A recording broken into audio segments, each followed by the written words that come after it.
ఏంటి డాక్టర్, నా రూమ్కి రావడానికే భయపడుతున్నావా?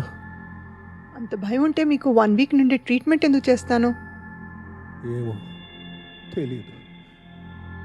నా గురించి తెలిస్తే నాకు ట్రీట్మెంట్ చేయడానికే మీరు అసహించుకుంటారు. మీ స్టాఫ్ అన్న మాటలే నా గురించి తెలిస్తే మీరు అలాగే అనుకుంటారు. తెలుసు, ఏం తెలుసు? మీరు ఒక క్రిమినల్. 1 వీక్ ముందే జైలు నుంచి రిలీజ్ అయ్యారు.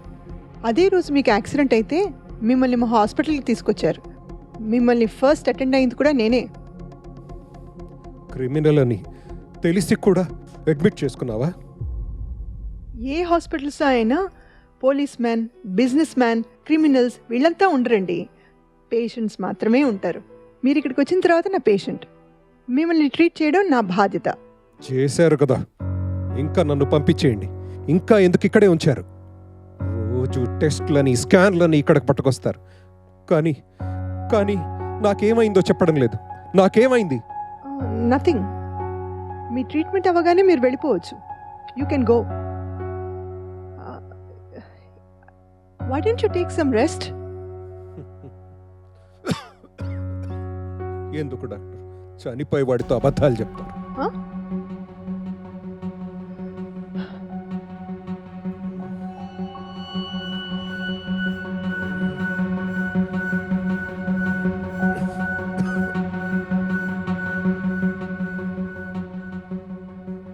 యాక్సిడెంట్ అయినప్పుడే చనిపోతాననుకున్నాను. కానీ మీరే డబ్బులు వస్తాయని ఇక్కడ అడ్మిట్ చేసుకున్నారు. ఇప్పుడు నా దగ్గర డబ్బులు లేవు, ఇన్సూరెన్స్ లేదు అని తెలిసేసరికి ఇక్కడ చావడానికి వదిలేస్తున్నారు. తప్పు లేదులే. I deserve this. Please, money గురించి కాదండి. మీకు ట్రీట్మెంట్ చేయలేక. The condition you're in right now, it's too late for the treatment. ఇంకా ఎంత టైం ఉంది? యాక్సిడెంట్ వల్ల you had a traumatic brain injury. దానివల్ల మీ cognitive, motor and behaviour functions effect అవ్వచ్చు. In severe cases like yours it might lead to death. అంటే ఎగ్జాక్ట్గా చెప్పలేం, కానీ it could be days.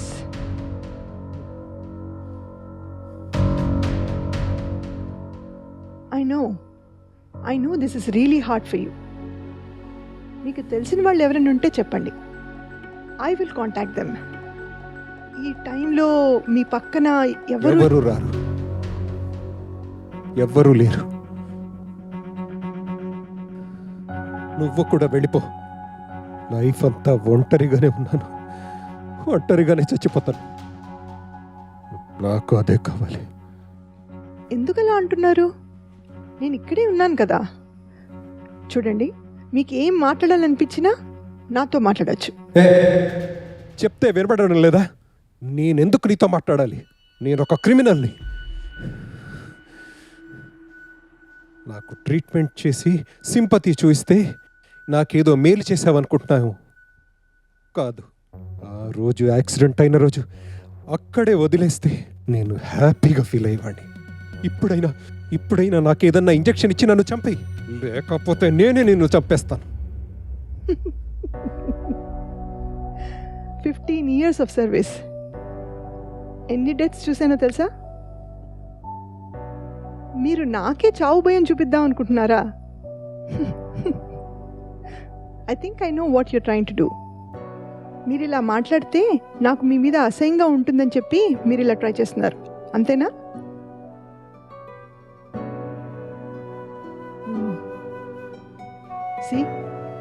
మీకు ఇంకా ఎన్నో రోజులు లేవండి. మీరు ఇన్ని రోజులు జైల్లో బాగా సఫర్ అయి ఉంటారు, లోన్లీగా కూడా ఫీల్ అయి ఉంటారు. ఈ లాస్ట్ డేస్లో అయినా పీస్ఫుల్గా, హాయిగా ఉండండి. Talk to me. చూడండి, మీకేం కావాలన్నా లాస్ట్ సెకండ్ దాకా నేను మీతోనే ఉంటాను. వై? ఎందుకు? నాలాంటి వాడిని చస్తే చచ్చాడని ఊరుకోవాలి, కానీ చనిపోయేదాకా పక్కనే ఉండాలనుకోవడం మూర్ఖత్వం. మీరు జైలుకి వెళ్ళి ఉండొచ్చు, క్రిమినల్ అయి ఉండొచ్చు. అలా అని మిమ్మల్ని ఇలా ఒంటరిగా వదిలేయడం కరెక్ట్ కదండి. Not just as a doctor but as a human being. అయినా మిమ్మల్ని అంత హేట్ చేయవలసిన అవసరం నాకేముంది? అంత తప్పు మీరేం చేశారు చెప్పండి? జైలుకి ఎందుకు వెళ్ళారు?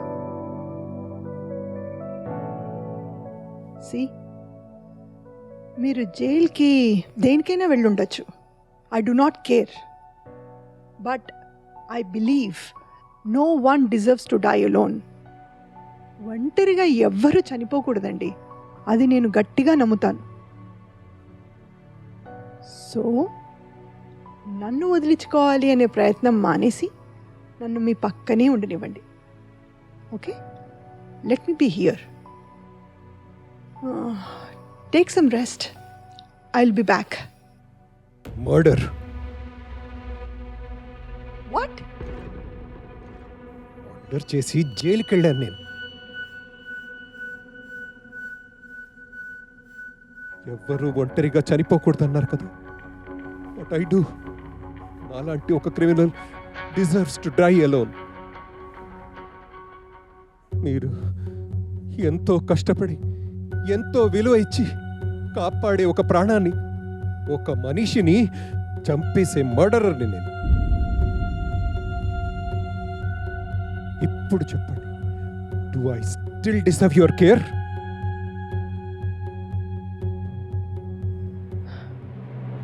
ఎస్, మీరు మర్డరర్ అయినంత మాత్రాన నేను నమ్మింది నేను వదులుకోలేను. మీరు ఎందుకు మర్డర్ చేశారో నాకు తెలీదు, ఎందుకు చేయాల్సి వచ్చిందో కూడా నాకు తెలీదు. తెలుసో తెలియకో, మేబీ సెల్ఫ్ డిఫెన్స్ కోసమో లేక పగతోనో ఎవరినో మర్డర్ చేసి ఉండొచ్చు.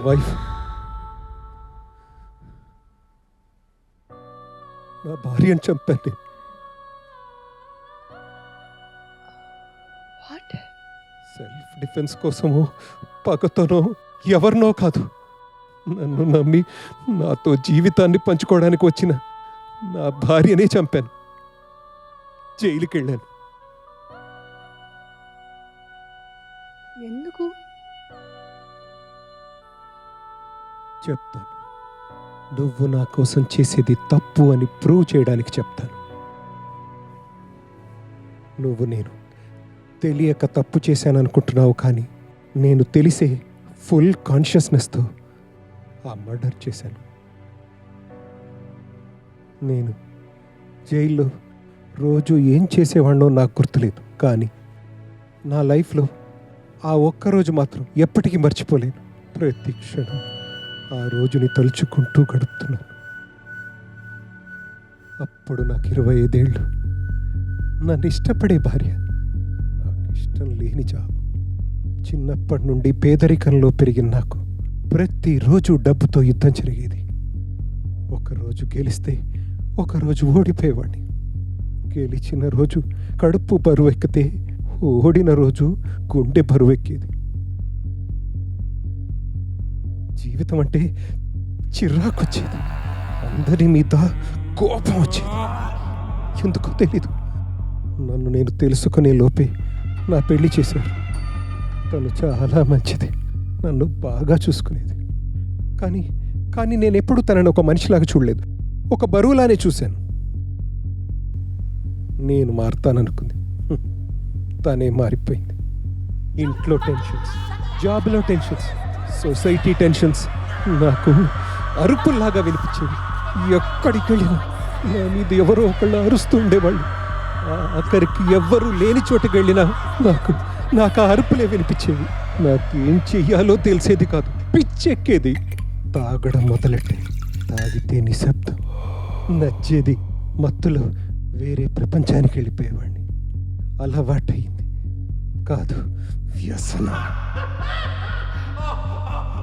తాగుతున్నానని నన్ను ఉద్యోగం నుంచి తీసేశారు. తాగడం మానేయమని నా భార్య నన్ను ఎంతో బతిమాలింది. డబ్బులు అయిపోయేదాకా తన మాట నాకు వినపడలేదు. ఇంట్లో తిండి లేదు. ఆ రోజు ఎవరైనా అప్పిస్తారేమో అని పొద్దున్నుండి తిరిగి ఎక్కడ దొరక్క ఇంటికి తిరిగి వెళ్ళాను. ఇంటికి వెళ్ళంగానే తను తిట్టడం మొదలెట్టింది. ప్రతిరోజు తను తిడుతుంటే ఆమె కళ్ళల్లో కోపం కనిపించేది. కానీ ఆ రోజు ఆమె కళ్ళల్లో భయం కనిపించింది. తనని ఆపడానికి ప్రయత్నించాను. ఆకలి అరుపులు కదా, ఆగలేదు. ఒక్కసారిగా అన్నీ మళ్ళీ తిరిగి వస్తున్నట్టు అనిపించింది. నా 25 ఏళ్ల జీవితం ఆ మనుషులు నాకు పిచ్చెక్కిపోయింది. నిశ్శబ్దం కోసం చూస్తున్నాను. ఏం చేయాలో తెలియలేదు. తను సామాన్లు తీసుకురావడానికి ఇచ్చిన సంచి చేతిలోనే ఉంది. అరుస్తున్న తనను ఆపడానికి ఆ సంచితోనే తన గొంతు మూసేశాను. ఒక్కసారిగా అంత నిశ్శబ్దం, ఏవి వినపడట్లేదు. అలాగే గట్టిగా పట్టుకున్నాను. ఆమె విడిపించుకోవాలని ప్రయత్నించింది. నేను వదలలేదు.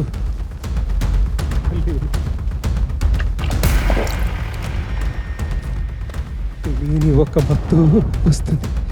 ఆ మత్తు, ఆ నిశ్శబ్దం నేనెప్పుడు చూడలేదు. కానీ నాకప్పుడు అదే కావాలని అనిపించింది. కళ్ళు మూసుకున్నాను. అంతా చీకటి, సైలెన్స్.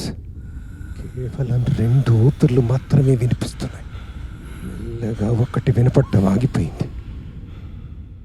5 నిమిషాలు. కళ్ళు తెరిచాను. నేను చూసిన ప్రపంచం మారిపోయింది. కళ్ళు మూసుకునే ముందు నేను చూసిన ప్రపంచం వేరు, ఇప్పుడు వేరు. అలాగే అక్కడే కూర్చున్నాను.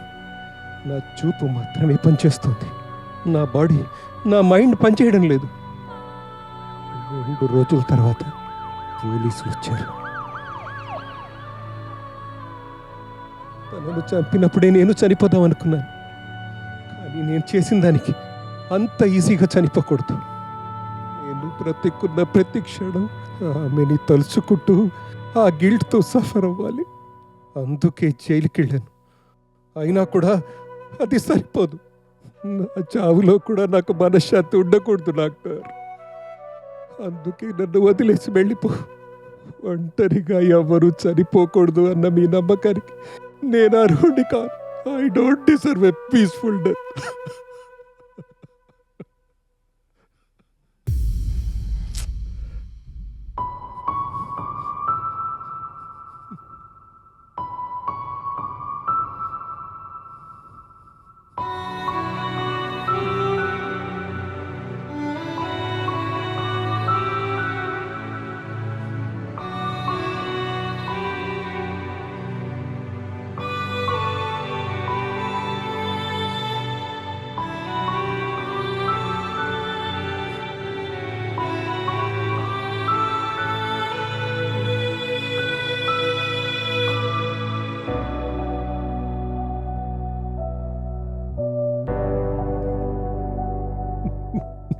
ఎందుకు డాక్టర్?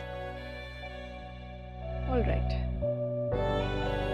చూడండి, మీరు సఫర్ అవుతూ ఏడుస్తూ చనిపోవాలనుకుంటే మిమ్మల్ని ట్రీట్ చేసే వాళ్ళమే కాదు కదండి. I believe you have suffered enough. మీరు చేసిన పనికి మీరు ఎవ్రీ సెకండ్ రిగ్రెట్ అవుతున్నారని తెలుస్తోంది. అయినా మీరు జైల్లో ఉన్నప్పుడు క్రిమినల్, బయటకు వచ్చిన తర్వాత కాదు కదా. అలా అని మీరు తప్పు చేయలేదని కాదు. ఒక మనిషి జీవితంలో ఎలా బతికినా, ఎన్ని చెడ్డ పనులు చేసినా, తాను చనిపోయేటప్పుడు మాత్రం ఆ చివరాఖరి క్షణాల్లో ఎంత బాధపడతాడో నాకు తెలుసండి. మనిషి మనిషిలా మారేది తాను చనిపోయేటప్పుడు మాత్రమే. అప్పుడు ఆ బాధ, పశ్చాత్తాపం తప్ప మరో చెడు ఆలోచన ఉండదని నా అభిప్రాయం. ఎందుకంటే ఆ తర్వాత ఏ చెడు పనులు చేయలేడు కదా. అలాంటప్పుడు ప్రతి మనిషి చేసే ఈ ఆఖరి ప్రయాణంలో వీలుంటే తోడుండాలి, కానీ ఇక్కడ కూడా ఏడుస్తూ చనిపోవాలనుకోవడం మూర్ఖత్వం.